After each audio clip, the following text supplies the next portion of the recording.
வணக்கம். நாடாளுமன்ற மக்களவை பொதுத் தேர்தலில்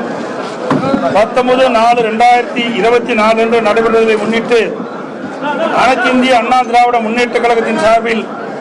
தேர்தல் அறிக்கை தயார் செய்வதற்காக அறிவிக்கப்பட்ட குழுவினர் 9 மண்டலத்திலும் நேரடியாக சென்று அந்தந்த மண்டலத்துக்கு உட்பட்ட மாவட்ட பகுதியில் வசிக்கின்ற விவசாயிகள், விவசாய சங்கங்கள், விவசாய தொழிலாளர்கள், கைத்தறி சங்கங்கள், மீனவர்கள், அரசு அலுவலர்கள், ஆசிரியர்கள், தொழிற்சங்கங்கள், தொழில் முதலீட்டாளர்கள், சிறு குறு நடுத்தர நிறுவனத்தைச் சேர்ந்த நிறுவனர்கள், வணிகர் சங்கங்கள், வியாபாரிகள், அமைப்புச்சாரா தொழிலாளர்கள், பொதுநல சங்கங்கள், மாணவ மாணவர்கள், பொதுநலன் சார்ந்த அமைப்புகள், இளைஞர்கள், இளம்பெண்கள், விளையாட்டு வீரர்கள், ஜல்லிக்கட்டு அமைப்பாளர்கள், ஜல்லிக்கட்டு வீரர்கள், சுய உதவி குழுவினர்,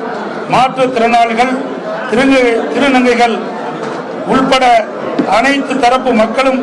தெரிவித்த கோரிக்கைகள் மற்றும் எழுத்துப்பூர்வமாக வழங்கிய மனுக்களை முழுவதும் ஆராய்ந்து முழுக்க